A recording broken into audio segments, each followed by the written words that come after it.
அனைவருக்கும் வணக்கம். இது யூகேவி தமிழா. கல்வி சம்பந்தப்பட்ட தகவல்களை நம்ம சேனல்ல தொடர்ச்சியா கொடுத்துட்டு வரோம். அதே மாதிரி வந்து பாத்தீங்கன்னா, engineering counselling Tamil Nadu engineering counselling சம்பந்தப்பட்ட தகவல்களையும் நம்ம தொடர்ச்சியா கொடுத்துட்டு வரோங்க. டிஎன்ஏ 2026 சம்பந்தப்பட்ட தகவல்கள் தொடர்ச்சியா கொடுத்துட்டு வரோம். ஸ்டூடெண்ட்ஸ் மற்றும் பேரண்ட்ஸ் கண்டினியூஸா கேட்கிற கேள்விகளுக்கு நம்ம பதில் சொல்லிட்டு இருக்கோம். அப்ப நிறைய மாணவர்கள் மற்றும் பெற்றோர்கள் தொடர்ச்சியா கேட்ட ஒரு கேள்வி, என்ன கேள்வி கேட்டாங்கன்னு பாத்தீங்கன்னா, சரி, இன்ஜினியரிங்ல கம்ப்யூட்டர் சயின்ஸ் பாடப்பிரிவுகள் மட்டும்தான் இன்ஜினியரிங்கா?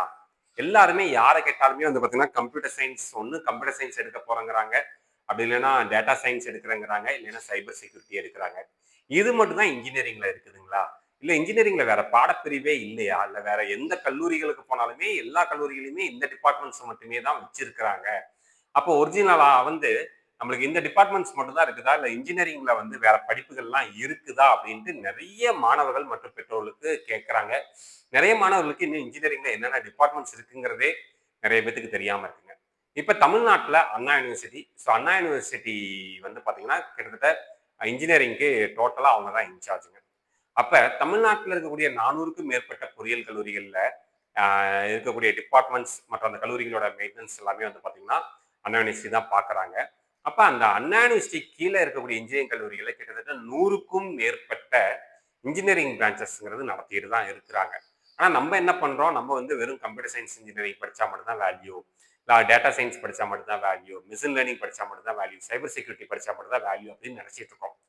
இது மட்டுமே இன்ஜினியரிங் டிபார்ட்மெண்ட்ஸ் கிடையாது. வேற என்னெல்லாம் சார் இன்ஜினியரிங் டிபார்ட்மெண்ட்ஸ் இருக்குன்னா, 100க்கும் மேற்பட்ட டிபார்ட்மெண்ட்ஸ் இருக்குது. Artificial intelligence and data science இது காமனா எல்லாருக்கும் தெரிஞ்ச விஷயம். அட் த சேம் டைம் நம்மளுக்கு வந்து பார்த்தீங்கன்னா ஏரோநாட்டிக்கல் இன்ஜினியரிங் அப்படிங்கிற ஒரு டிபார்ட்மெண்ட் சில கல்லூரிகளில் மட்டுமே இருக்குங்க. ஸோ ஏரோநாட்டிக்கல் இன்ஜினியரிங் படிக்கலாம். அக்ரிகல்ச்சர் இன்ஜினியரிங், அக்ரிகல்ச்சர் இன்ஜினியரிங்கிறது வந்து நிறைய பேர் என்ன நினைக்கிறாங்கன்னா பிஎஸ்சி அக்ரிக்கு ஈக்குவலான ஒரு படிப்பு நினைக்கிறாங்க. பிஎஸ்சி அக்ரிக்கும் இந்த அக்ரிகல்ச்சர் இன்ஜினியரிங்கும் எந்த சம்பந்தமும் கிடையாது. அதை நான் தெளிவுபடுத்துறேன். இந்த அக்ரிகல்ச்சர் இன்ஜினியரிங்ல மெக்கானிக்கல் ஓரியன்டா தான் படிப்பீங்களே தவிர்த்து அக்ரி ஓரியன்டா படிக்கிறதுக்கான வாய்ப்புகள் கம்மி. ஸோ ஏன்னா அக்ரிகல்ச்சர் இன்ஜினியரிங் எடுக்கிறதுக்கு முன்னாடி இது தெளிவாக புரிஞ்சுக்கோங்க. அப்புறம் அக்ரிகல்ச்சர் ரிலேட்டடாக அக்ரிகல்ச்சர் அண்ட் இரிகேஷன் இன்ஜினியரிங் கொடுக்குறாங்க. தென் கம்ப்யூட்டர் சயின்ஸ் இன்ஜினியரிங்ல artificial intelligence and machine learning. Then வந்து பார்த்தோம் அப்படிங்கிற பட்சத்தில் ஏரோஸ்பேஸ் இன்ஜினியரிங்கும் தமிழ்நாட்டில் சொல்லி கொடுத்துக்கிட்டு தான் இருக்கிறாங்க. ஏரோஸ்பேஸ் இன்ஜினியரிங் படிக்கிறவங்க போகலாம். At the same time apparel technology, துணி சம்பந்தப்பட்ட அந்த துணி எப்படியெல்லாம் வந்து உருவாக்குறாங்க அப்படிங்கிற சம்பந்தப்பட்ட படிப்பு வந்து அப்பேரல் டெக்னாலஜின்னு இருக்குது. தென் வடிவமைப்பு துறை ஆர்கிடெக்சர். ஸோ ஆர்கிடெக்சருங்கிறப்ப உங்களுக்கு தெரியுங்க, கட்டிட வடிவமைப்பு துறை. ஸோ அது சம்மந்தமா படிக்கணும்னா நீங்க கம்பல்சரி நாட்டா அப்படிங்கிற ஒரு எக்ஸாம் எழுதியிருக்கணுங்க. தென் வந்து பார்த்தோம்னா ஆட்டோமொபைல் இன்ஜினியரிங் இருக்குதுங்க. அது போக வந்து பார்த்தோம்னா கம்ப்யூட்டர் சயின்ஸ் இன்ஜினியரிங்ல பிக் டேட்டா அனாலிட்டிக்ஸ்னு இருக்குது.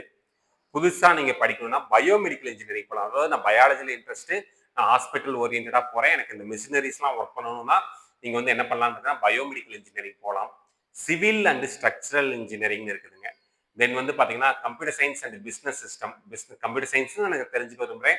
At the same time business ஓரியன்டா போறனாலும் கம்ப்யூட்டர் சயின்ஸ் அண்ட் பிசினஸ் சிஸ்டம்ங்கிறது போகலாம்.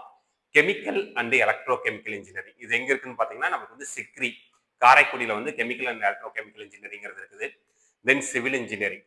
நான் உண்மையை சொல்லணும்னா தமிழ்நாட்டில் இருக்கக்கூடிய பொறியியல் கல்லூரிகளில் நான் ஏற்கனவே என்னோட வீடியோஸ்ல சில டைம் யூஸ் பண்ணியிருக்கேன். என்ன பார்த்தீங்கன்னா நான் சிவில் இன்ஜினியரிங் இல்லாத பொறியியல் கல்லூரிகளை நான் பொறியியல் கல்லூரிகளாவே கன்சிடர் பண்றதில்லை அப்படின்னு சொல்லிட்டு நான் என்னோட ப்ரீவியஸ் வீடியோஸ்ல நான் எப்பயுமே கொடுப்பேங்க. எப்பயுமே தமிழ்நாட்டில் வந்து பார்த்தீங்கன்னா தமிழ்நாடுன்னு இல்லைங்க, ஒரு இன்ஜினியரிங் டிபார்ட்மெண்ட்ல பேசிக்கான கோர்ஸ் என்னன்னு பார்த்தீங்கன்னா சிவில் இன்ஜினியரிங் தான். இன்னைக்கும் சிவில் இன்ஜினியரிங் முடிக்கிறவங்களுக்கு நிறைய ஆப்ஷன்ஸ் இருக்குது. பட் யாருமே வந்து அதை முக்கியத்துவம் கொடுக்கறது இல்லைங்க. அதே மாதிரி கெமிக்கல் இன்ஜினியரிங் படிக்கலாம். கெமிக்கல் இன்ஜினியரிங்க்கு வேலை வாய்ப்புகள் இருக்குது. Then computer science engineering, computer and communication engineering, computer சயின்ஸும் படிச்சுட்டு தென் கம்யூனிகேஷன் ஓரியன்டா படிக்கிறதுனா கம்ப்யூட்டர் அண்ட் கம்யூனிகேஷன் இன்ஜினியரிங் போகலாம். செராமிக் டெக்னாலஜி படிக்கலாம். கம்ப்யூட்டர் டெக்னாலஜி இருக்குது. Then cyber security, ECE electronics and communication engineering. So electronics ஓரியன்டாகவும் போகலாம், ப்ளஸ் வந்து இன்னைக்கு இருக்கக்கூடிய கம்யூனிகேஷன் பேஸ்ட் டெக்னாலஜி ஓரியன்டாகவும் போகலாம். தென் முக்கியமான டிபார்ட்மெண்ட், பழைய டிபார்ட்மெண்ட் என்ன பார்த்தீங்கன்னா triple E electrical and electronics engineering. நிறைய பேர் ஏன் வந்து இந்த டிபார்ட்மெண்ட்டை எடுக்கிறது இல்லைன்னு எனக்கு புரியல. நிறைய டாப் மோஸ்ட் கல்லூரிகளில் கட் ஆஃப் வைஸ் பார்க்குறப்ப கம்ப்யூட்டர் சயின்ஸ் நோக்கி நிறைய மாணவர்கள் போறீங்க. At the same time triple E நிறைய பேர் எடுக்கிறது இல்லை. ட்ரிபிள் இ கிடைச்சா தாராளமாக நல்ல கல்லூரிகளில் தாராளமாக எடுக்கலாம். எடுத்து படிக்கிற பட்சத்தில் உங்களுக்கு பிற்காலத்தில் வேலைகளுக்கு உறுதிப்படுத்தப்பட்ட வேலைகள்லாம் இருக்குதுங்க. அதே மாதிரி நான் வந்து இண்டஸ்ட்ரீஸ் ஓரியன்டா போறேன்னா எலக்ட்ரானிக்ஸ் அண்ட் இன்ஸ்ட்ருமெண்டேஷன் இன்ஜினியரிங் தாராளமாக படிக்கலாங்க. அதே மாதிரி என்விரான்மெண்டல் இன்ஜினியரிங்கும் இன்னைக்கு வந்து சொல்லி கொடுத்துட்டு இருக்காங்க. என்விரான்மெண்டல் இன்ஜினியரிங்குமே இன்னைக்கு வேலை வாய்ப்புகள்ங்கிறது இருக்குதுங்க. தென் வந்து பார்த்தோம் அப்படிங்கிற பட்சத்தில் நமக்கு வந்து ஃபுட் டெக்னாலஜி படிக்கலாம். நிறைய பேர் வந்து இப்போ வந்து ஓகே ஃபுட் டெக்னாலஜி படிக்கிறதுக்கு ரெடியாக இருக்கிறாங்க. ஸோ ஃபுட் டெக்னாலஜி போகலாம், ஃபேஷன் டெக்னாலஜி போகலாம், ஜியோ இன்ஃபர்மேட்டிக்ஸ் நம்ம இருக்கக்கூடிய இடத்துல என்ன மாதிரியான ரிசோர்சஸ்லாம் இருக்குது அப்படிங்கிறத பற்றின படிப்பு Jio informatics, handloom and textile technology. இது வந்து பார்த்தீங்கன்னா நம்மளுக்கு சேலத்தில் ஐஐஹெச்டி காலேஜ்னு ஒரு சென்ட்ரல் கவர்மெண்ட் காலேஜில் இருக்குங்க. Then industrial biotechnology. Biotechnology industry பர்பஸ்க்கு எப்படி படிக்கிறது அப்படிங்கிறதா நம்ம வந்து industrial biotechnology Salem GCT Coimbatore ஜிசிடியில் இந்த டிபார்ட்மெண்ட்டுங்கிறது இருக்குங்க. தென் மெக்கானிக்கல் இன்ஜினியரிங் ரிலேட்டடாக இண்டஸ்ட்ரியல் இன்ஜினியரிங் இருக்குதுங்க. இன்ஃபர்மேஷன் டெக்னாலஜி இருக்குது. தென் இண்டஸ்ட்ரியல் இன்ஜினியரிங் அண்ட் மேனேஜ்மெண்ட்லாம் இருக்குது. ஐசிஇ பழைய டிபார்ட்மெண்ட் இப்போ வந்து புதுசாக இதுக்கு பேர் வந்து இஎன்ஐன்னு வைக்கிறாங்க. ஆக்சுவலாக ஒரிஜினலாக பழைய பேர் வந்து பார்த்தீங்கன்னா இன்ஸ்ட்ருமெண்டேஷன் அண்ட் கண்ட்ரோல் இன்ஜினியரிங்னு சொல்லுவாங்க. நீங்கள் அந்த பழைய காலத்தில் ஃபர்ஸ்ட் ஆரம்பிக்கப்பட்ட கல்லூரிகள் இன்னுமே ஒரு சில கல்லூரிகளில் இந்த டிபார்ட்மெண்ட் வச்சிருக்கிறாங்க. அதேமாதிரி லெதர் டெக்னாலஜி ரிலேட்டடாக படிக்கிறதுனா போகலாம். பட் வந்து குறிப்பிட்ட வேலை வாய்ப்புகள் தான் இருக்குது. மெட்டீரியல் சயின்ஸ் அண்ட் இன்ஜினியரிங் தாராளமாக படிக்கலாம். தென் மெக்கட்ரானிக்ஸ் இருக்குங்க. மெடிக்கல் எலக்ட்ரானிக்ஸ், மெடிக்கல் ஃபீல்டுக்குள்ள போகிறவங்க மெடிக்கல் எலக்ட்ரானிக்ஸ் போகலாம். மெக்கானிக்கல்லேயே நிறைய டிபார்ட்மெண்ட் இருக்குங்க. ஆக்சுவலாக நம்ம வந்து மெக்கானிக்கல்ங்கிற ஒரு பிரான்ச்சஸ்குள்ளேயே நிறைய பேர் போகிறதில்ல. மெக்கானிக்கலில் மேனுஃபேக்சரிங் இருக்குது, மெக்கட்ரானிக்ஸ் இருக்குது, தென் வந்து பார்த்தீங்கன்னா ப்ரொடக்ஷன் இருக்குதுங்க, மைனிங் இருக்குது. இது மாதிரி நம்ம வந்து சொல்லிக்கிட்டே போகலாம். அது போக வந்து பார்த்தீங்கன்னா மெரைன் இன்ஜினியரிங்கும் வந்து இன்ஜினியரிங்கில் ஒரு படிப்பு இருக்குது. பட் மெரைன் இன்ஜினியரிங் படிக்கணும்னா நீங்கள் ஐஎம்யூசிஐடி என்ட்ரன்ஸ் எக்ஸாம் எழுதினா தான் இந்தியாவில் மெரைன் இன்ஜினியரிங்கிறத படிக்க முடியும். அது போக மெட்டாலஜிக்கல் இன்ஜினியரிங் இன்னைக்கு வந்து இன்னுமே நிறைய பேர் வந்து மெட்டாலஜிக்கல் இன்ஜினியரிங் படிக்கிறாங்க. மெட்டாலஜிக்கல் இன்ஜினியரிங் படித்து முடிச்சுட்டு நிறைய நல்ல நிலைமைக்கு போன மாணவர்களும் இருக்கிறாங்க. நானோ சயின்ஸ் அண்ட் டெக்னாலஜி இப்போ தமிழ்நாட்டில் கொண்டு வந்தாச்சுங்க. பிளாஸ்டிக் டெக்னாலஜி படிக்கிறவங்க படிக்கலாம். பெட்ரோ கெமிக்கல் எப்படியும் நம்ம வந்து க்ரூட் ஆயிலிருந்து எப்படி பெட்ரோல் மற்றும் அதர் கெமிக்கல் ப்ராடக்ட்ஸை எப்படி பிரித்து எடுக்கிறோம் அப்படிங்கிறதா பெட்ரோ கெமிக்கல் டெக்னாலஜின்னு வச்சிருக்காங்க. பெட்ரோ கெமிக்கல் இன்ஜினியரிங்னு வச்சிருக்காங்க. பெட்ரோலியம் இன்ஜினியரிங்கும் அது ரிலேட்டடான படிப்பு தான். தென் ஃபார்மசூட்டிக்கல் டெக்னாலஜி எப்படி வந்து ஃபார்மசியில் வந்து மெடிசின்ஸை வந்து உருவாக்குறது, என்ன காம்பினேஷன்ஸில் உருவாக்குறது அப்படிங்கிறத பற்றின படிப்பு ஃபார்மசூட்டிக்கல் டெக்னாலஜின்னு சொல்கிறாங்க. தென் வந்து பார்த்தீங்கன்னா ப்ரொடக்ஷன் இன்ஜினியரிங் ஆல்ரெடி சொல்லிட்டேன். தென் ப்ரொடக்ஷன் இன்ஜினியரிங்லேயே நிறையா இந்த கோர்சஸ் எல்லாமே இருக்கும். சாண்ட்விச் கோர்ஸ் வந்து அதே மாதிரி வந்து செல்ஃப் சப்போர்ட்டிங் கோர்ஸ் இந்த மாதிரிலாம் கொண்டு போகிறாங்க. இன்னைக்கு முக்கியமாக ரோபோட்டிக்ஸ் அண்ட் ஆட்டோமேஷன் நிறைய கல்லூரிகளை கொண்டு வந்துட்டு இருக்கிறாங்க. இன்னைக்கு ஃபியூச்சரில் வந்து ரோபோட்ஸை பேஸ் பண்ணி போகிறப்ப ரோபோட்டிக்ஸ் அண்ட் ஆட்டோமேஷன்ங்கிறது படிக்கலாம். ரப்பர் அண்ட் பிளாஸ்டிக் டெக்னாலஜி இருக்குங்க.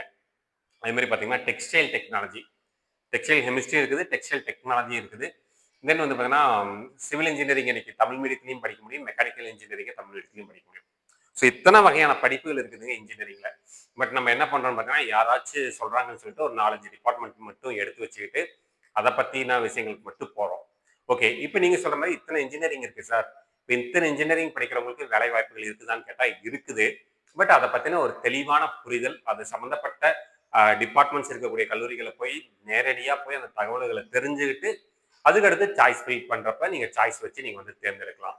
உதாரணத்துக்கு இப்போ பெட்ரோலியம் தான் படிக்க போறீங்கன்னா பெட்ரோலியம் ரிலேட்டடா எந்த கல்லூரி சிறந்த கல்லூரி, ஃபுட் டெக்னாலஜி படிக்க போறீங்கன்னா எந்த கல்லூரி ஃபுட் டெக்னாலஜிக்கு சிறந்த கல்லூரி, தென் வந்து பயோடெக்னாலஜி படிக்க போறீங்கன்னா எந்த கல்லூரி பயோடெக்னாலஜிக்கு சிறந்த கல்லூரி.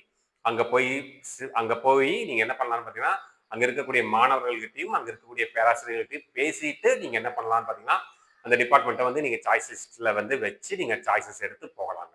சரிங்களா? இந்த மாதிரி கண்டினியூஸா உங்களுக்கு இன்ஜினியரிங் கவுன்சிலிங் சம்பந்தப்பட்ட பல்வேறு வகையான தகவல்கள் வேணுங்கிறவங்க யூகேவி தமிழா அப்படிங்கிற யூடியூப் சேனலை சப்ஸ்கிரைப் பண்ணிக்கோங்க.